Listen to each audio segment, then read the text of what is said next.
suis la coordonnatrice du programme Art et Compte qui fait partie de PYO. Et mon nom, c'est Janie Pomerleau.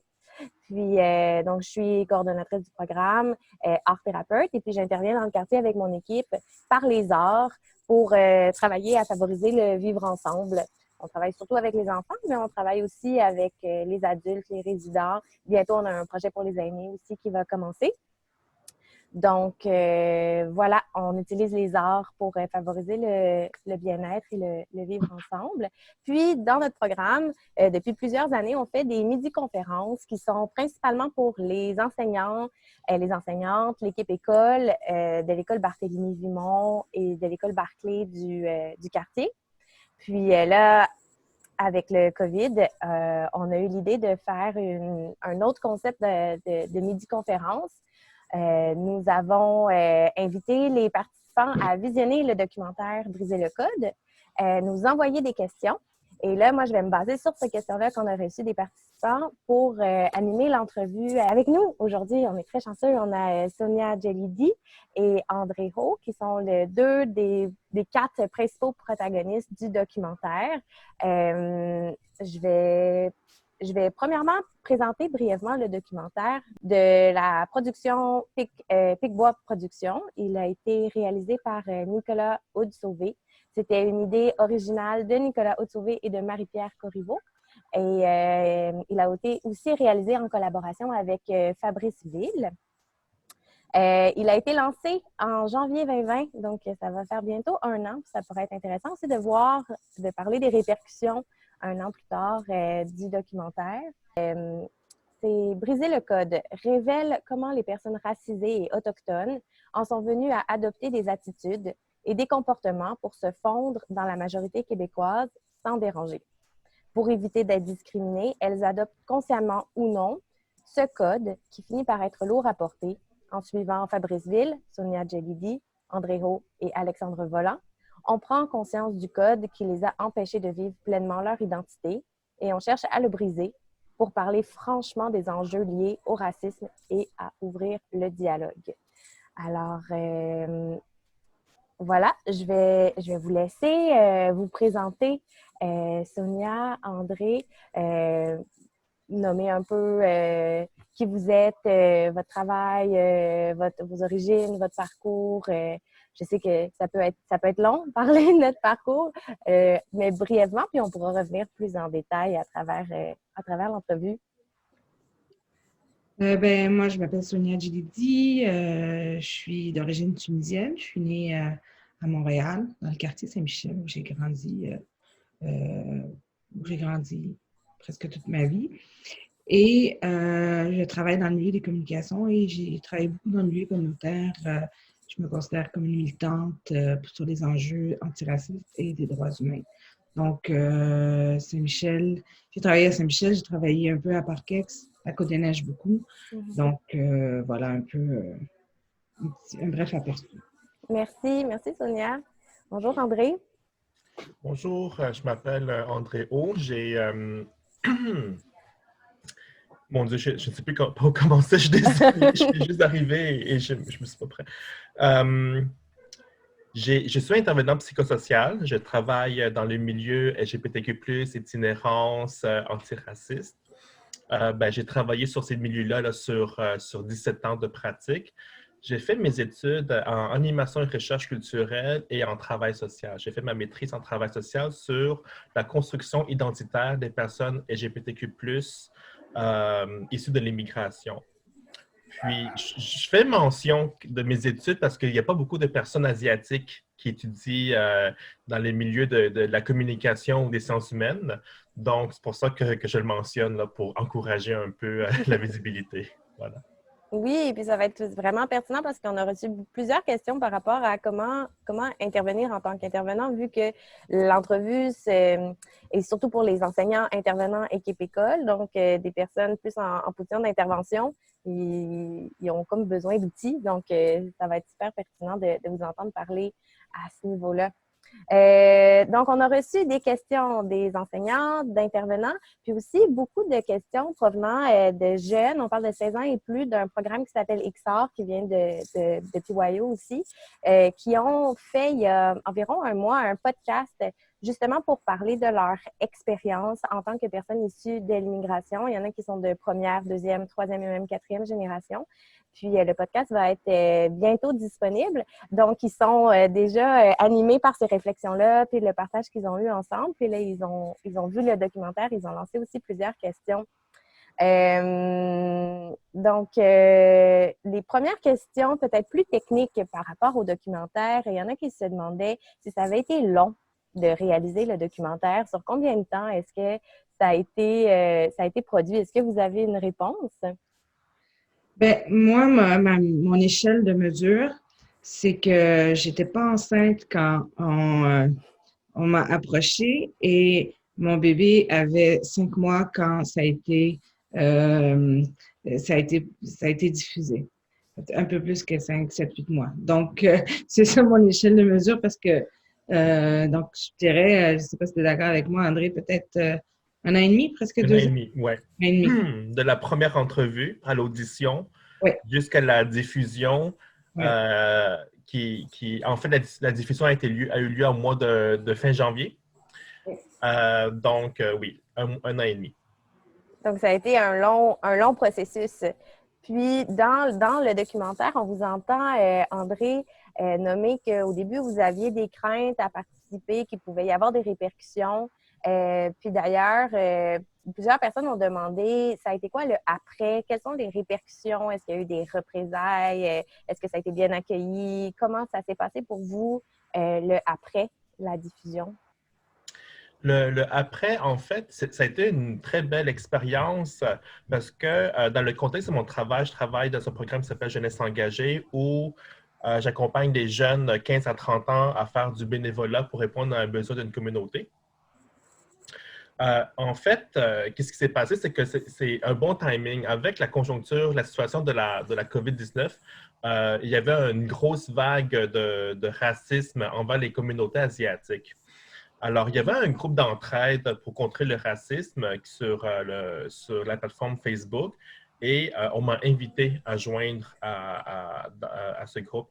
Et dans le contexte de mon travail, je faisais des animations pour parler du racisme et aussi pour promouvoir le projet le projet de jeunesse engagée pour que les jeunes puissent s'approprier un pouvoir d'action pour contrer le racisme.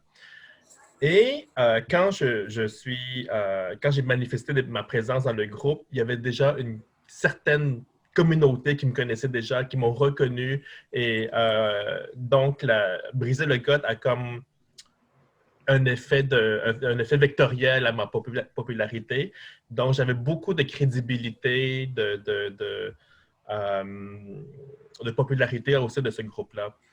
Et qu'est-ce que les gens du groupe disaient, c'est qu'ils m'ont remercié d'avoir pris parole parce que j'étais capable de mettre des mots sur des situations complexes dont le langage de tous les jours n'est pas nécessairement suffisant pour le décrire. Donc, si on ne pouvait pas le décrire, on ne pouvait pas le comprendre. Et c'est ça aussi, on peut être bilingue ou polyglotte, mais le fait de ne pas avoir nécessairement un langage adapté à décrire notre réalité ne fait pas de nous une personne qui a pleinement un pouvoir sur ce qu'on vit. Donc, c'est ça l'impact, c'est le fait de pouvoir justement développer un langage. De donner les mots comme des Oui, outils donner les mots, oui. pour comprendre, puis être capable après d'exprimer comment on se sent, puis qu'est-ce qu'on vit. Il y a une certaine libération, puis une validation là-dedans. Oui. Oui. Donc, ça a été un beau après pour vous, un lien de confiance, puis beaucoup de remerciements d'avoir participé. Oui, mais bon, puisqu'on parle d'intervention et tout ça, ça aussi été, et c'est encore une expérience de polarisation. Mm-hmm. Ça, c'était les craintes que j'avais anticipées, c'est-à-dire qu'une fois qu'on s'engage en fait dans un mouvement militant, une fois qu'on s'engage dans une cause sociale, on ne peut plus reculer aussi facilement. Et dans un contexte de médias, on n'a pas les mêmes outils, on n'a pas les mêmes ressources, en fait, et nécessairement la personnalité pour gérer des médias. pour parler du racisme systémique, je vous donne un exemple. Il y a des chroniqueurs qui sont ouvertement racistes ou hypocritement racistes qui sont payés pour dire que briser le code, c'est la propagande, qui sont payés pour dire qu'il n'y a pas de racisme au Québec ou encore qui sont payés pour dire que nous sommes stupides. Et nous, on doit répondre, on doit premièrement encaisser ces propos-là qui nous blessent beaucoup. Même si on est familier avec ces propos-là, ça ne veut pas dire qu'on est immunisé. Et ensuite, on doit, de notre temps personnel, de notre propre ressource, faire valoir notre discours. Et moi, je dois solliciter de l'aide externe pour accrocher un journaliste ou un chroniqueur qui serait intéressé à se joindre à ma cause. Qui est à l'inverse du processus qu'un chroniqueur, que lui, il est payé pour tout simplement donner son opinion. Alors ça, c'est un risque. Donc, c'est là où on voit qu'on n'est pas à armes égales sur la reconnaissance, justement, de nos propos. Mm-hmm. Donc, c'est la bataille contre les médias qui prend beaucoup d'énergie de votre temps personnel, puis c'est une bataille dans laquelle vous vous êtes engagé, puis que c'est difficile de reculer parce que vous êtes engagé avec le documentaire dans cette voie-là. Puis ça prend beaucoup d'énergie. On a des fois l'impression de se battre contre Goliath. Exactement, oui. Ouais. Et puis, comme disait André, non seulement ils sont payés, mais à chaque fois qu'on va cliquer sur leurs articles, on va avoir des bonnies.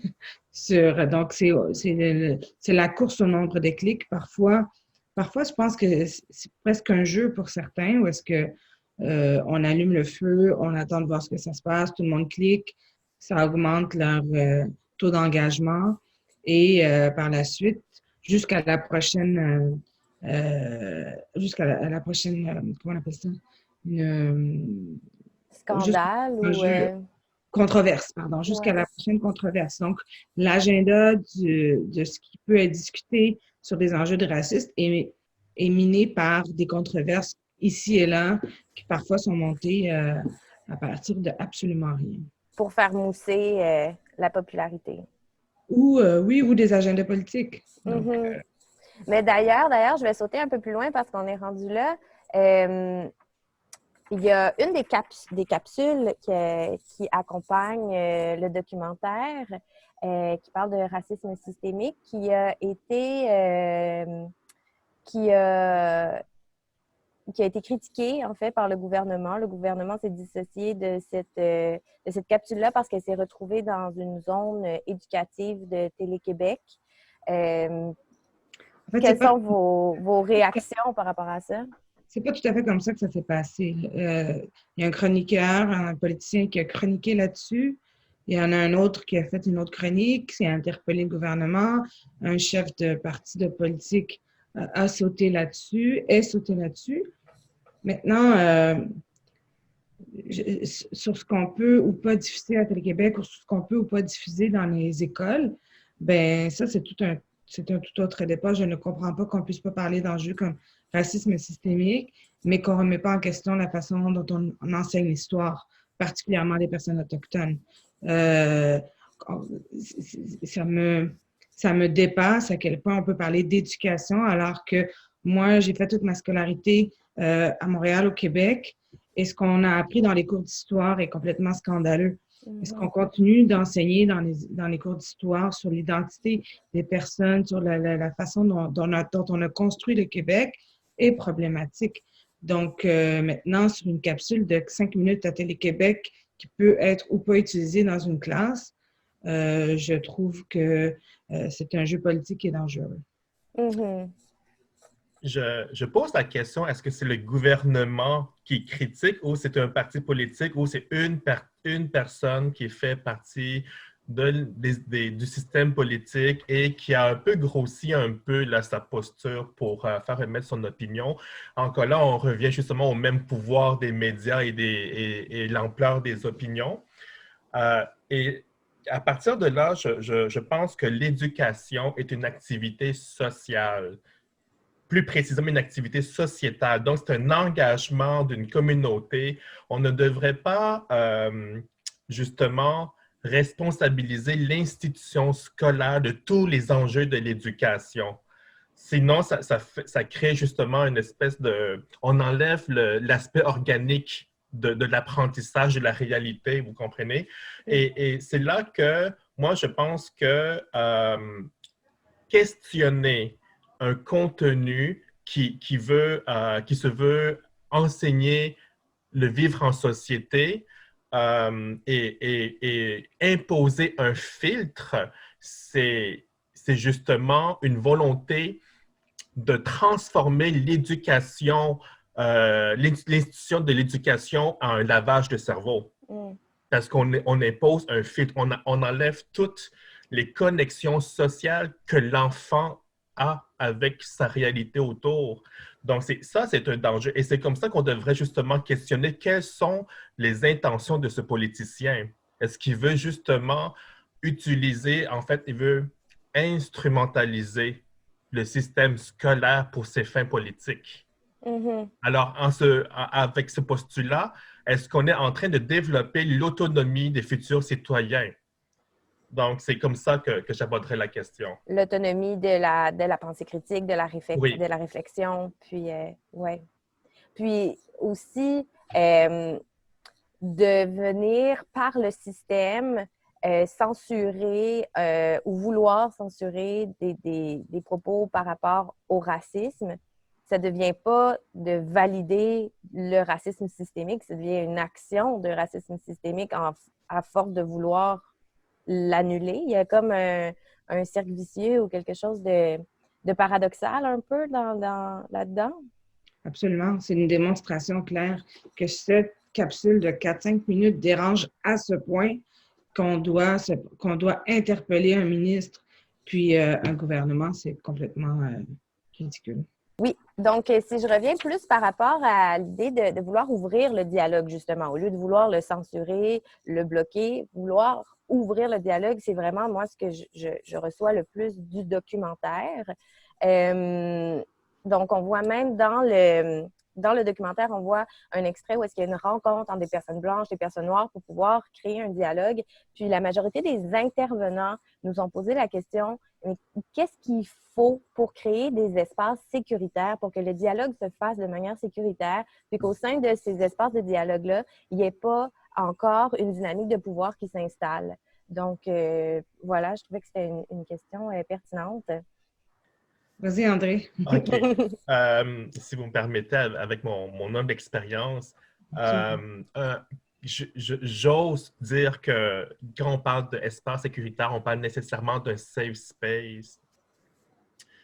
Un dialogue n'est pas une formation. Un dialogue n'est pas un événement unique qui se construit dans le temps avec un début et un fin, comme un cours d'1 heure et demie, 3 heures où on a de la matière qu'on assimile. Ce n'est pas un dialogue. Un dialogue, c'est un échange qui se fait à travers le temps, à travers des relations, et ce, avec des contextes qui fluctuent, qui changent. Donc, de prime abord, il faut mettre d'accord avec les parties qui communiquent que quand on parle de safe space, ça ne veut pas dire absent de conflit. Ça ne veut pas dire absent d'incompréhension.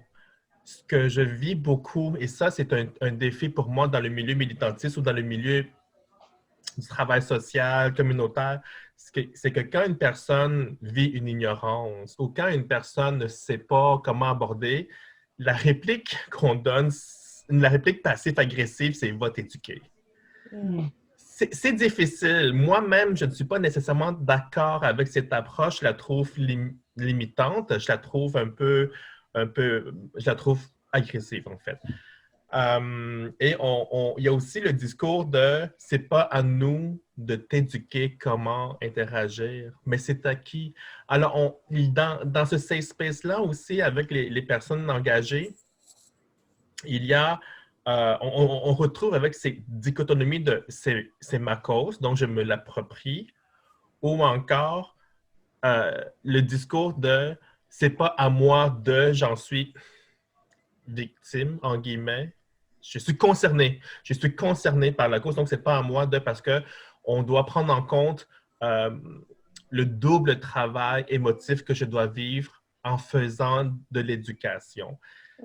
Alors, c'est difficile. Donc, l'enjeu de sécurité n'est pas une formule, un savoir-faire, une méthodologie qui est transposable d'une communauté à une autre. Donc, ça doit se faire selon la culture du milieu avec les relations qui existent déjà. Autrement dit, si on rencontre des gens avec qui on a peu de relations, avec un contexte un peu froid, le safe space est difficile. Alors là, on doit rentrer mécaniquement sur des façons de communiquer très, très coupées, très filtrées. Et là, on perd un peu l'aspect organique du dialogue.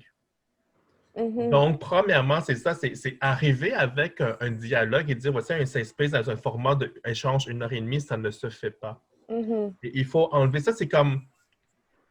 Ça, c'est le genre de pratique que, tu sais, dans les CLSC, là, où on arrive avec des approches mid, tu sais, on arrive avec des performés, je te fais une formation de 3 heures, je te paye une formation d'une journée, maintenant, tu sais comment créer un safe space. C'est pas ça la réalité. C'est pas ça. Les enjeux organiques doivent se faire dans un contexte organique. Donc, ça, c'est la première réponse. Et la deuxième réponse que j'aimerais qu'on prenne en considération, c'est l'engagement. Un safe space, c'est un engagement de toutes les parties. Donc, une personne qui rentre dans un environnement qu'on dit safe ne peut pas que suivre un code de vie, ne peut pas dire il faut éviter tel discours, il faut éviter tel propos, il faut éviter, comme par exemple, l'interdiction d'utiliser le mot « haine » par les personnes qui ne sont pas noires. C'est un code. On arrive ça à parler comme si c'était une vérité et il y a justement une polémique. Est-ce qu'on peut ou on ne peut pas utiliser ce terme? Et dans les discours, c'est qu'on dit que ça en est rendu une évidence, que ça devrait être une évidence. Mais la personne qui a malencontreusement utilisé le terme a aussi un engagement, a aussi un désir de contribuer à la cause, mais on arrive à une situation de polarisation et d'accusation. Je questionne quel est le sens de l'engagement de la communauté étudiante, par exemple, dans le contexte scolaire, à un safe space. Quel est l'engagement à entretenir un dialogue sain, réciproque, avec une co-construction de solutions? Et c'est là que l'engagement doit se faire. Alors là, ce que le monde pense, c'est que le safe space doit se faire dans un contexte de performation. On doit déjà arriver dans un environnement où on doit être omnipotent, omniscient. On doit tout savoir, puis on doit être capable de tout régler en même temps. Mais l'engagement n'est pas possible. Mais André, il y a aussi une responsabilité de la personne en situation d'autorité de garantir ce lieu sécuritaire, à l'écoute et qui va sûrement avoir des discussions douloureuses, inconfortables et de pas... J'aimerais ça t'entendre là-dessus. Je ne veux pas prendre ton rôle, mais ton rôle, Janie, mais les discussions dans safe space, les discussions difficiles dans un milieu scolaire, je pense qu'elles nécessitent que la personne en situation d'autorité soit vraiment outillée. Ça ne s'improvise pas comme ça, comme disait André. Mais est-ce que tu penses que le prof ou l'intervenant ou la personne, comment tu penses qu'elle peut l'amener, André, dans le milieu scolaire? Mettons, avec des jeunes, mettons nous, là, quand on était plus jeunes. Exactement, oui. Parce que moi, je me rappelle d'avoir des discussions, puis on en a parlé dans le code, puis on en a parlé. Puis souvent, la façon de parler, c'était l'expression, excusez-moi l'anglicisme, c'était de mettre le spot sur nous. Puis de devoir nous expliquer à la grande majorité. Puis même si on sentait qu'on était écouté, mais il y avait comme quelque chose qui était extrêmement inconfortable Et je ne sais pas ce que tu en penses, Sandrine. Oui, c'est pour ça que tout à l'heure, j'ai mis d'emblée qu'un safe space doit se construire selon la culture et la structure de la communauté, tu sais, de la classe, par exemple, trouver ensemble une façon de communiquer euh, et aussi pour être prêt à recevoir des erreurs, en fait. Mhm. Et je pense que c'est là où il y a un faux pas, comme tu dis, Sonia, tu sais, que la personne dans une position d'autorité, est-ce que devrait justement prémunir ce faux pas-là, tu sais, être prêt à préparer la classe, à faire comme je pourrais faire des faux pas.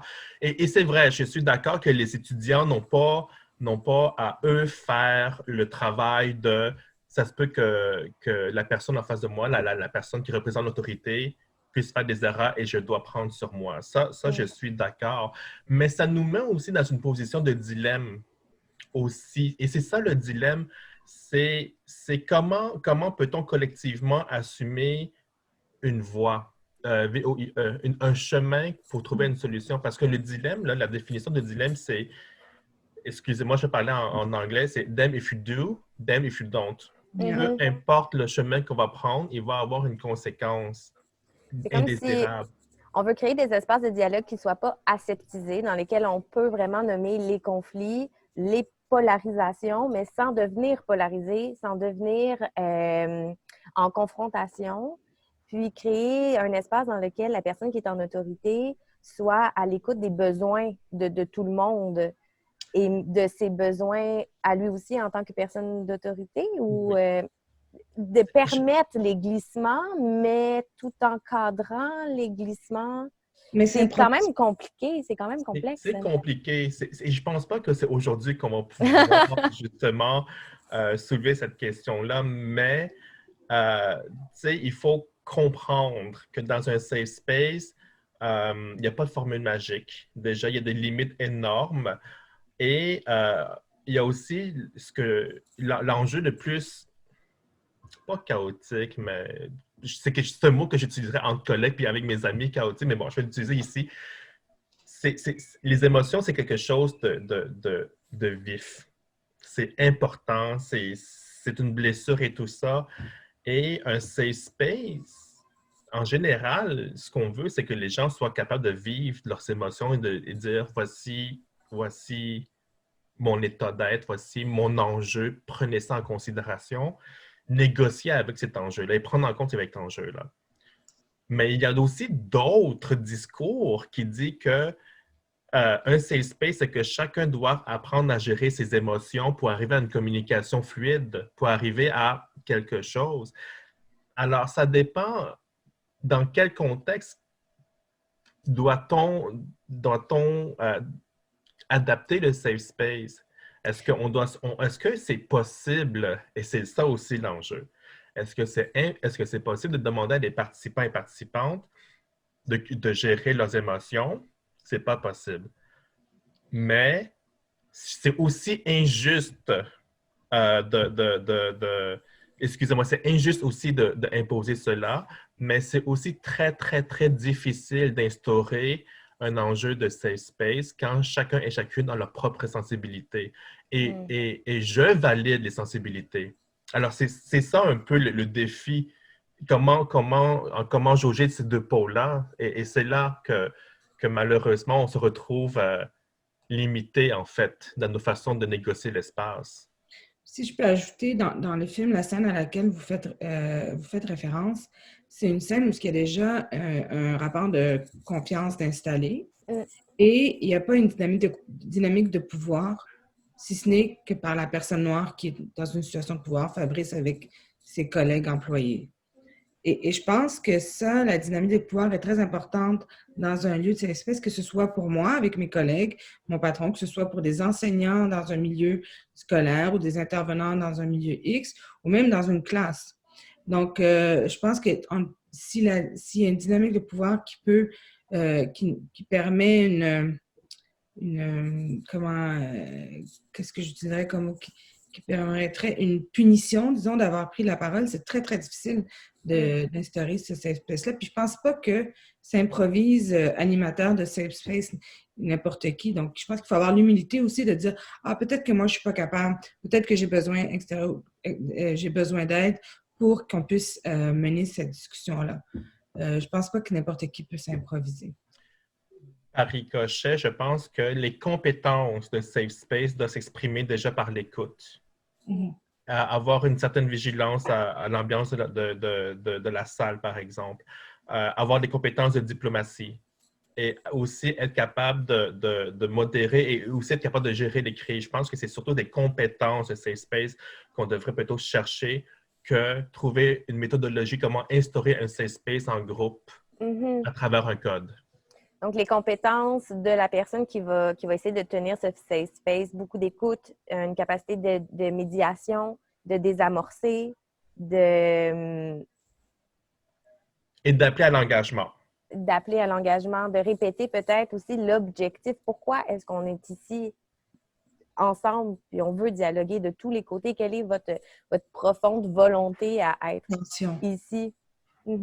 Quelle est l'intention? L'intention. Puis de peut-être ramener cette balance de pouvoir-là dans l'intention profonde de communiquer. Oui. Wow! Mais on a beaucoup de travail à faire encore. Puis aussi, je ne sais pas vous, comment est-ce que vous voyez la capacité d'une personne blanche à être porteur de safe space pour des dialogues entre personnes qui viennent de communautés culturelles différentes, par exemple, ou entre personnes blanches et personnes de communautés culturelles. Est-ce que vous sentez que juste dans cette approche-là, il y a déjà un débalancement de la personne en situation d'autorité qui provient de la classe dominante? Comment est-ce que vous sentez ça? Il y a une différence à faire, je pense, entre l'autorité et la responsabilité. Je pense qu'il y a ça aussi dans un contexte de relation d'aide où il y a une personne responsable et dit « je suis responsable de la salle, je suis responsable du groupe », puis que bien sûr que cette personne a comme une certaine autorité, en fait, un pouvoir de gestion. Et je pense qu'il faudrait aussi peut-être redéfinir collectivement ou encore réfléchir sur qu'est-ce que l'autorité, parce que comme on parlait tout à l'heure, on parlait de l'intention et tout ça. Des fois, dans une situation de crise, de chicane ou n'importe quoi, il faut mettre un cadre. On n'a pas le choix. Puis c'est difficile aussi pour la personne qui vit des traumas ou qui vit des émotions vives. Puis je le comprends, tu sais. Mais encore là, est-ce une question de responsabilité ou est-ce une pratique d'autorité dans un contexte de domination? Tu sais? Et je pense qu'il y a aussi l'enjeu du groupe, que si le groupe, comme une assemblée générale où on élit un président d'assemblée, ben c'est la collectivité qui dit ben, on te fait confiance pour que tu gères cette salle-là. Tu sais. Donc, je pense que pour une personne blanche qui a reçu l'approbation d'un groupe, si le groupe vient à une animation animée par une personne blanche puis qui est conscient, je pense que ce serait important de valider que la personne blanche a peut-être la responsabilité de distribuer la parole, puis qu'elle peut malencontreusement, des fois, peut-être mettre un cadre pour assurer l'enjeu de distribuer la parole. Et je pense que c'est ça aussi, parce que ça arrive dans une animation de groupe que quelqu'un monopolise la parole, puis qu'on avance pas vers le chemin qu'on voulait aller, tu sais. C'est un enjeu. Donc, je pense que c'est un chemin de réflexion qu'on pourrait avancer. Donc, d'être vraiment en mode de médiateur, puis de distribution de la parole, et non pas de prendre la parole, mais de laisser l'espace pour les autres de pouvoir parler. Oui. Mais il y a quelque chose que dans ma pratique, j'ai observé aussi. Il y a ce qu'on appelle des surveillants la police du langage, la police comme il y a des gens aussi, il y a des personnes blanches qui disent « Ah, faut pas que tu dises ça parce que ça, c'est raciste. Ah, faut pas que tu fasses ci. » Enfin, il y a une espèce de police, de surveillance qui est aussi difficile dans un groupe et qui décide finalement qu'est-ce qui est inclusif ou pas, qui décide qu'est-ce qui est oppressant ou pas. Puis ça aussi, c'est difficile. Puis je pense que cette question-là pourrait être perçue dans cet enjeu-là aussi. Ne connaissez pas l'enjeu de la question, le contexte, là? Mhm. Ouais. Donc, je pense qu'une personne qui a une responsabilité d'animation a aussi le pouvoir de laisser la chance aux personnes concernées d'exprimer leur désaccord, de prendre leur pouvoir de la parole, et ce, pas nécessairement forcer que ça se fasse tout de suite, mais un feedback, comme un dialogue, comme j'ai dit tout à l'heure, qui se construit à travers le temps. Mm. Parce que comme vous avez dit, un safe space n'est pas nécessairement un endroit où il n'y a pas de conflit, puis on doit toujours être d'accord. C'est justement un endroit où est-ce on peut nommer nos conflits, nommer nos désaccords, les discuter et trouver des terrains d'entente. Sans craindre les répercussions. Sans craindre les répercussions. Euh, Si je tombe dans des questions qui sont arrivées plus au niveau politique, je sais qu'on on a déjà fait une petite parenthèse sur le rôle des médias, mais puis un peu aussi sur ce qui s'est passé avec la capsule. Il y a quelqu'un qui demandait, dans tous ces projets, on saute vraiment dans une autre catégorie, là, dans tous les projets politiques qui proposent une définition de l'identité québécoise, est-ce que vous sentez qu'il y a une possibilité de faire ces projets-là de manière inclusive? Et est-ce que vous sentez que c'est nécessaire? Qu'est-ce que vous pensez de ces projets politiques de définition de l'identité québécoise? C'est une grosse question. Le problème avec ces projets-là, ils sont posés en mode, ils ont été posés dans le débat public dans une perspective de protéger l'identité. Donc, il y avait une menace à cette identité-là. C'est ça l'enjeu problématique, que ce soit avec la Charte des valeurs, avec les accommodements raisonnables, avec la pseudo-loi sur la pseudo-laïcité. C'est constamment pour protéger l'identité. Donc, on les protège de qui? On les protège de tous ceux qui ne sont pas comme nous, qu'on veut domestiquer. C'est ça l'enjeu. Parce qu'on peut parler d'identité, on peut parler de tout ça, mais pas quand c'est une question de protection puis qu'il y a un danger imminent qui est là depuis tout le temps. J'ai l'impression que la façon dont on pose ce débat-là, c'est comme si on a un ennemi intérieur et on veut se protéger. Et c'est ce qui crée le backlash parce qu'on nie l'identité, on nie le droit à l'identité de toutes les personnes qui sont nées ici puis qui ont grandi ici puis qui veulent appartenir au Québec, qu'ils décident qu'ils leur ressemblent. C'est un peu ça l'enjeu de l'identité. Puis surtout quand on pense que les valeurs québécoises sont différentes des valeurs des miennes, alors que je me considère québécoise aussi, là, mais je veux dire, c'est comme si on va vous... le mot que j'utilise souvent, c'est on va vous domestiquer. On va vous expliquer c'est quoi des valeurs québécoises. On va vous expliquer c'est quoi un accommodement raisonnable. On va vous dire comment... Puis le premier ministre aime ça utiliser souvent cette phrase-là, il le fait une fois ou deux par année, parce que c'est comme ça qu'on vit au Québec. Qui décide, c'est comme ça. Qui a le rubber stamp, c'est comme ça au Québec. Qui a décidé... Et puis, c'est de la même façon quand on parle d'intégration. Parce que lorsqu'on parle des enjeux de racisme, on dit tout de suite ça à de l'intégration. Mais les personnes autochtones n'ont jamais eu à s'intégrer. Puis les personnes qui habitent ici depuis des années, les personnes noires, les autres personnes issues des X nombre de générations, c'est pas un enjeu d'intégration. Puis admettons qu'on parle d'intégration. Encore là, une fois, qui décide qu'on a été intégré? Puis on est intégré par qui? Donc, la façon dont on pose le débat est extrêmement problématique. Et ça ne permet pas d'avoir une discussion saine parce que dans la mode de on ne peut plus rien dire, c'est parce que c'est ça maintenant, parce qu'on appelle à la censure. Dès qu'on veut questionner la façon dont on en parle, c'est on ne peut plus rien dire, j'ai le droit, and so on, and so on. Je pense que la fin de la phrase on ne peut plus rien dire, c'est on ne peut plus rien dire impunément. Donc, et puis, ce qui est assez drôle, c'est que la plupart des personnes qui disent qu'on ne peut plus rien dire ont des tribunes quotidiennes ou hebdomadaires dans les médias québécois de mainstream. Donc c'est un peu ça sur les enjeux. En fait, je pense que si on changeait la façon dont on pose le débat, on pourrait en discuter. sans y voir une menace à sa propre identité. C'est ça le problème avec le Québec, sous prétexte que le Québec, que le Québécois blanc a souffert et qu'il faut le protéger. Mais c'est pas parce que le Québécois blanc a souffert qu'il n'a pas été un oppresseur et qu'il n'est pas en train d'opprimer d'autres populations ou personnes. On peut Donc, avoir plusieurs chapeaux à la fois. on peut avoir plusieurs chapeaux à la fois et posons le débat de façon responsable. À partir de là, on pourra avoir toutes les discussions que vous voulez. Un débat équilibré qui n'exclut pas. Là-dessus, la discussion est possible. Autrement, ça devient un projet politique. Donc, on revient encore à l'intention.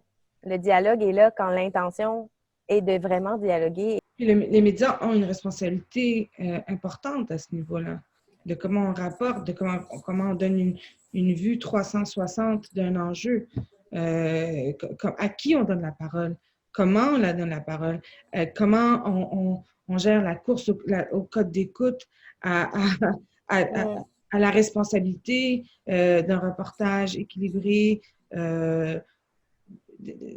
C'est quoi le terme qui est jamais possible, là, de façon objective. L'objectivité n'existe pas. Donc, mais de façon équilibrée, si on peut parler de ça. Donc, c'est des enjeux qui doivent être adressés, mais de façon responsable. Et puis, ça serait quoi, justement, la place des médias dans la lutte pour l'inclusion? Bien, c'est qu'ils soient inclusifs d'abord. Oui, qu'ils soient inclusifs d'abord. Les médias doivent représenter les personnes. Moi, je travaille dans le milieu des communications. Je vais vous donner un exemple très drôle. Dernièrement, j'avais à mettre en place, il y a quelque temps, une campagne de publicité. Puis dans la campagne de publicité, on voulait démontrer que quelqu'un était fâché. Donc, on a regardé dans les banques, on ne voulait pas aller en shooting ou quoi que ce soit, on a regardé dans les banques d'images et on nous a proposé une image de femme fâchée et la personne était noire. Et ça interpelle beaucoup à le Angry Black Woman, le stéréotype. Puis, bien sûr, moi, j'ai levé le flag. On ne peut pas faire ça, on ne peut pas mettre. Mais s'il n'y a personne qui voit ça dans des postes de décision, mais ça peut passer. Puis dans la réflexion que j'avais, c'est que ce n'est pas un hasard que les seules femmes qu'on trouve dans cette banque-là, c'est des femmes noires. Donc, il y a même dans l'imaginaire, même dans la façon dont on a de projeter les gens à l'écran, ça a un impact. Donc, s'il n'y a pas des membres de minorités dans des postes clés, je pense, et pas n'importe qui, des gens qui peuvent prendre la parole, parce que c'est difficile aussi de prendre la parole sans se faire dire « Bon, tu vois toujours qu'il y a des problèmes là-bas. Bon, encore un enjeu de bon, si, bon, ça. » Puis, je pense que c'est important de le dire, mais même si c'est très difficile parfois de pointer ces enjeux-là. Mm-hmm. Qui ont été, dans le fond, à travers les années, un peu banalisés. Bien, regardez les téléromans autour de nous, regardez la représentation des personnes, des communautés culturelles ou des minorités dans notre imaginaire collectif. Mm. Donc, c'est pas du tout représentatif. C'est pas du tout représentatif. Quand il y a des personnes racisées, ben, ils sont ridiculisés ou dans des rôles racistes stéréotypés. Quoi.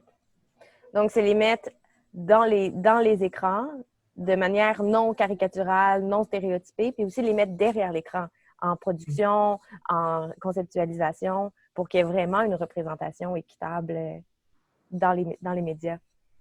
Oui. Bien, un peu partout, que ce soit dans les médias, dans les écoles, dans le milieu de l'éducation, dans le milieu de la santé. Je ne sais pas ce que tu en penses, André. Absolument, absolument. Puis pour en revenir sur les enjeux identitaires, en fait, c'est l'exemple le plus concret, c'est comment la question a été posée. La définition d'une identité québécoise. Donc, déjà, on restreint énormément et je pense qu'il faudrait peut-être déconstruire un peu la question et dire comment les citoyens comprennent l'identité. L'identité, c'est toutes sortes de choses. C'est les symboles, c'est l'histoire, c'est les relations sociales. Alors, on ne peut pas définir qu'est-ce qu'une identité de quelque chose, mais déjà, c'est très difficile de comprendre la notion de l'identité elle-même. Alors, moi, je pense que si on veut définir l'identité québécoise, il faudrait d'abord, par exemple, parler de toutes les réalités, par exemple, l'histoire de la colonisation jusqu'à l'histoire de l'immigration. Et c'est ça qui constitue l'identité comme au sens large et complexe, dans lequel qui est dans le fond la base de nos relations sociales. Alors, pour moi, c'est un danger de dire, de faire un projet politique où on restreint la définition en quelques lignes, toute une complexité sociale. Et ça, c'est un danger parce qu'on est en train d'occulter la diversité des connaissances et l'histoire. Alors, qu'est-ce qu'on est en train de vivre? On est en train de vivre un appauvrissement culturel et identitaire au niveau québécois. Mhm. Mhm. Donc, ça, c'est le danger. Donc, c'est ce qui fait que, en fait, l'identité québécoise, à travers ce projet, deviendrait monochrome. On peut être plusieurs choses à la fois, c'est fluide, et on n'a pas une identité fixe et cadrée. Puis on peut avoir plusieurs facettes identitaires à l'intérieur de nous, donc c'est quelque chose de complexe. On voudrait plutôt ouvrir à l'inverse de vouloir cadrer. Ouais. Puis, je vois le temps qui file. Il y a une question d'un des jeunes de Xstar que j'ai trouvé vraiment très intéressante. Il dit, dans le fond, il y a eu une vague de solidarité avec le mouvement Black Lives Matter aux États-Unis. Il y a une vague québécoise de solidarité envers ce mouvement-là aux États-Unis. Puis, en même temps, il réalise que le dialogue ici est pas vraiment ouvert. Puis, il se demandait, est-ce que il pointait le paradoxe entre cette volonté d'ouverture, puis cette capacité d'ouverture ou cette intention. Il dit, est-ce que finalement les Québécois sont prêts à avoir ce dialogue-là? Je ne sais pas, je vous lançais cette piste de réflexion-là que le jeune avait soulevée. André, je vous vois prêt à bondir. Je vais y aller. C'est le danger des médias qui est, je ne parle pas au niveau des intentions, mais je parle de l'accessibilité des réalités, qui est en fait que les Québécois voient les réalités américaines et qu'ils les transposent à leur réalité québécoise, puis qu'on dit voici qu'est-ce qui se passe. Je ne dis pas qu'il n'y a pas de racisme, de torture envers les personnes noires. C'est pas ça que je suis en train de dire. Mais ce ne sont pas des faits qui sont arrivés ici, qui sont arrivés aux États-Unis. Je pense qu'on devrait fournir davantage des efforts au niveau médiatique de représenter les actes racistes québécois pour que nous, on puisse défendre nos propres causes, pour qu'on puisse s'approprier de ce qui se passe dans notre localité, en fait, pour que justement nos discours, nos enjeux politiques, nos prises de pouvoir, nos décisions soient adaptées à notre réalité. Là, on est en train de prendre un exemple qui est loin de chez nous et qu'on essaye de transformer une structure sociale à l'image d'un problème qui ne nous appartient pas, qui fait sonner des cloches, qui est grave, mais c'est une fausse méthodologie. C'est comme, on sait qu'il y a un problème mondial, mais il faudrait peut-être descendre l'entonnoir pour arriver, il se passe ça aux États-Unis. Maintenant, qu'est-ce qui se passe à Montréal pour qu'on puisse instaurer une structure adaptée et réaliste à nos réels besoins, en fait? Ce que je comprenais de sa question, c'est comme une capacité de voir qu'est-ce qui est ailleurs, mais une genre de volonté de dénier ou de ne pas voir qu'est-ce qui se passe ici. Vous dites que les médias ont on leur faute aussi là-dedans de ne pas mettre de l'avant les problèmes qui se passent ici en termes de racisme. Mais moi, je pense, pour ajouter à ce que tu dis, André, il y a aussi l'enjeu que il y a de la brutalité policière au Québec aussi. Je pense que c'est important de se solidariser des luttes sociales ailleurs, de voir comment ça se passe ici. Mais c'est sûr que c'est plus facile de s'insurger quand on n'est pas visé par un enjeu. Mais moi, j'ai trouvé ça très difficile, le fait que tout le monde se déchirait la chemise sur les George Floyd, puis le racisme, particulièrement anti-noir, pendant tout l'été. Puis quand il a été question du N-word, ça devenait le règne de la censure, puis on ne peut plus rien dire. Puis moi, ce qui me faisait sourire beaucoup, c'était qu'à l'Assemblée nationale, on ne peut même pas dire le mot girouette. Puis personne, tu sais, il y a comme, puis on parle pas de liberté d'expression, puis on se déchire pas la chemise, mais tu sais, je veux pas entrer dans ce débat sur ce mot-là, sur le fait de donner vie à ce mot-là en le nommant, qui est différent de l'écrire ou pas.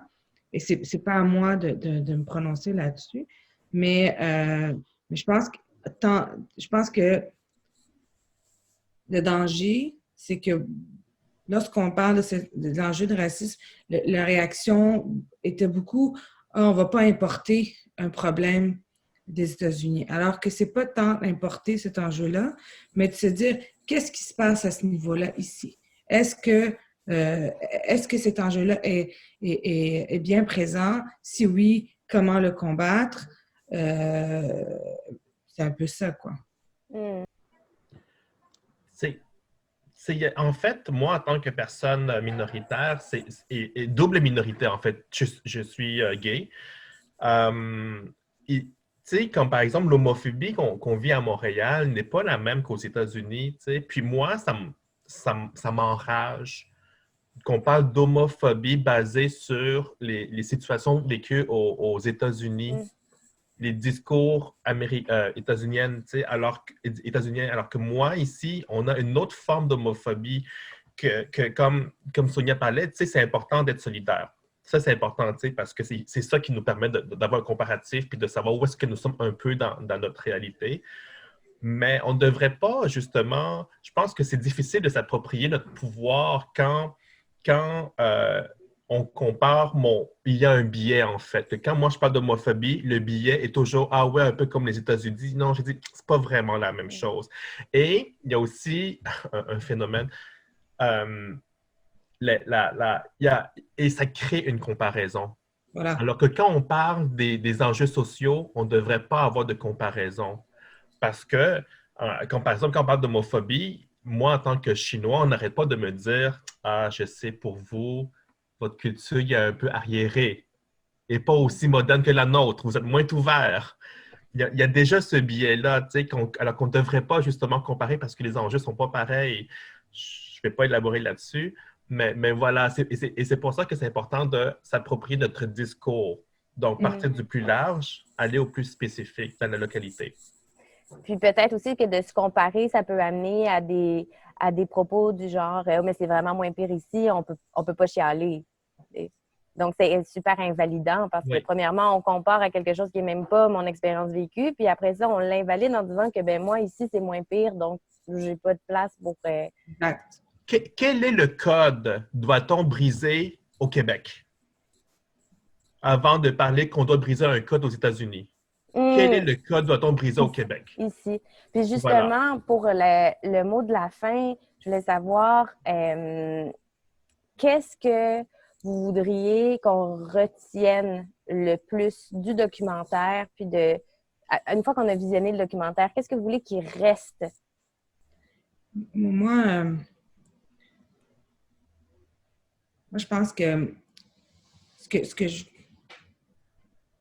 que en fait, ce que j'aurais aimé, disons, quand moi j'étais à l'école, c'est de voir un documentaire de personnes qui ont vécu ça aussi et de me rassurer que c'est pas dans ma tête. Il y a vraiment quelque chose qui se passe. puis que c'est pas dans ma tête, c'est pas moi qui imagine, c'est pas moi qui est paranoïaque. Il y a un code qui fait qu'il faut pas trop déranger si on veut avancer tranquillement, puis si on veut réussir, entre guillemets, tu sais. Et ce que j'espère, c'est que à travers nos prises de parole, de dire que c'est pas vrai.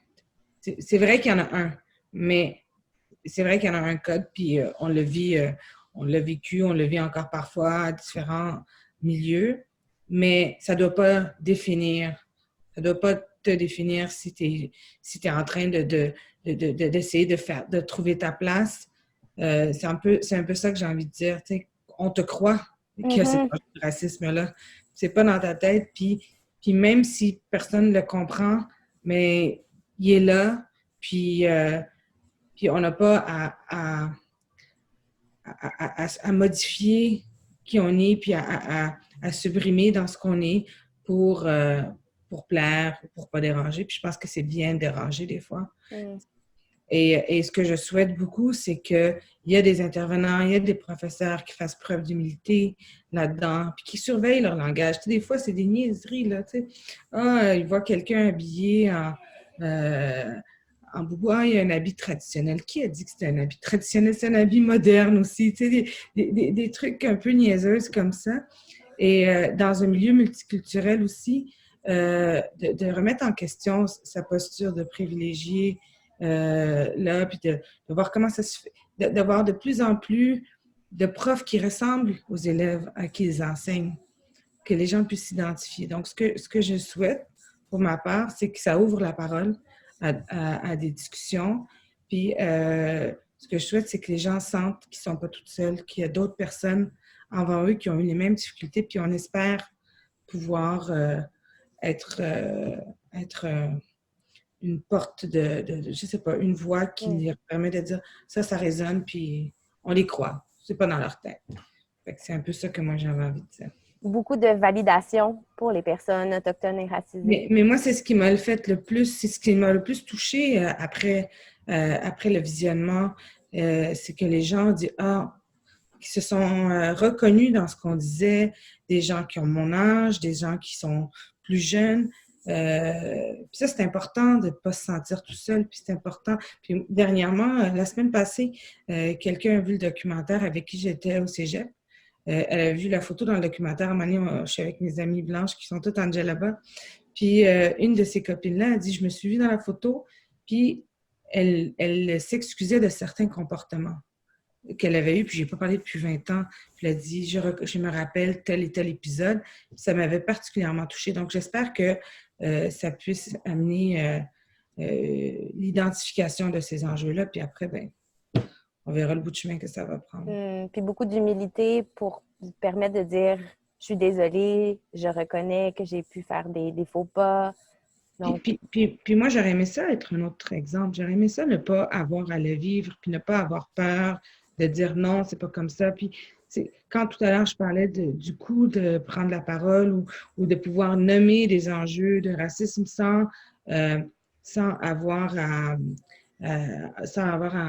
avoir des répercussions. Je me rappelle, moi, avoir eu un boss il y a quelques années qui me disait, on faisait une entrevue pour un poste à quelqu'un qu'on a essayé d'engager, puis il restait 2 personnes, une personne issue de minorité, puis une personne blanche, puis il me disait, pour ce job-là, je vais prendre la personne racisée, sont plus gérables, ce monde-là, je peux faire, il ne va pas trop me demander de choses. Donc, puis j'ai rien dit.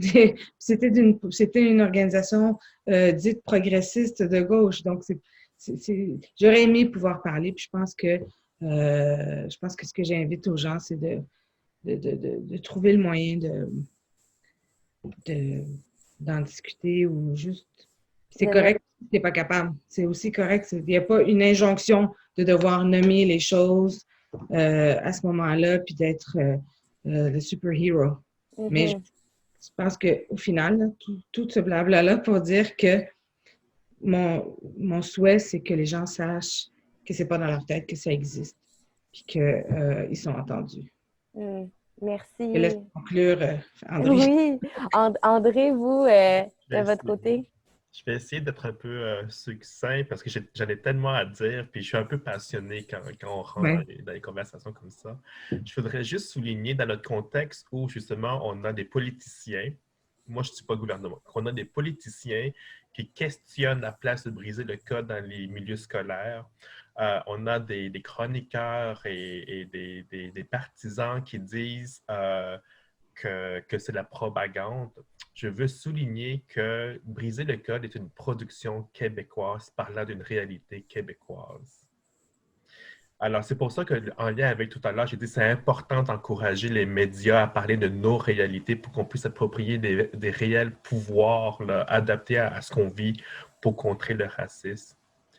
Et finalement, le lien avec ça, avec nos jeunes ou avec nos citoyens et citoyennes, c'est d'avancer le fait qu'on ne peut pas nécessairement changer le racisme, vaincre le racisme au niveau macro, mais tout ce que je veux, c'est que les gens puissent moins vivre le racisme dans leur réalité immédiate avant de parler de la politique, avant de parler, mais tu sais, le rapport que tu as avec ta professeur, le dépanneur, le marchand, les employés, employeurs, tu sais, déjà, tu sais, commencer par ce qui est proche de nous. Puis ça, les médias aussi aident pas. Parce que ça grossit toujours au macro, mais on perd notre pouvoir dans nos relations personnelles, tu sais. Puis ça aussi, changer le monde, là, ça se résume pas une fois aux 4 ans où on va voter, hein. C'est ça aussi qu'il faut dire, c'est un engagement quotidien.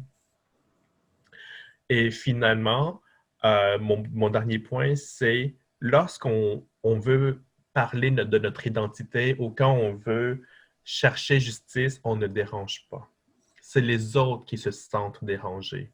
Voilà. Et c'est comme ça que je donne courage aux gens autour de moi qui vivent une injustice parce qu'ils ont peur de déranger, puis ils ont peur de vivre des représailles. Ils disent non, non, non, non, tu ne déranges pas. Tu n'as pas à être c'est eux qui se sentent dérangés et c'est pas ton problème.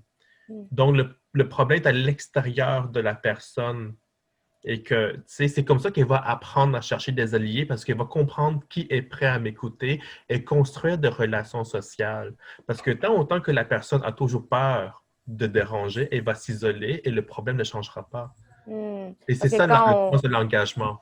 quand on pile sur des œufs, c'est parce qu'on prend sur nous les émotions des autres. On ne veut pas déranger les émotions Oui, des autres, mais ça appartient aux autres, les émotions des autres, finalement.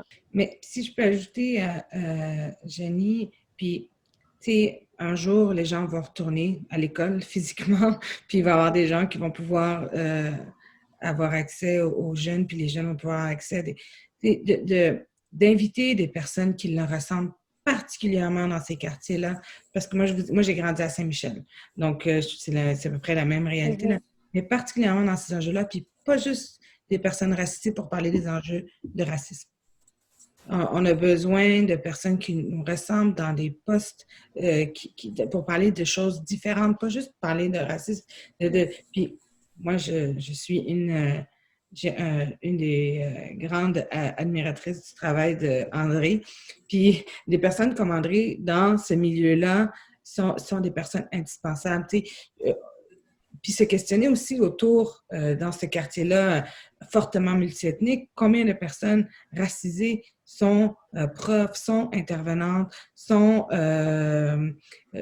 qui travaillent dans des relations d'aide.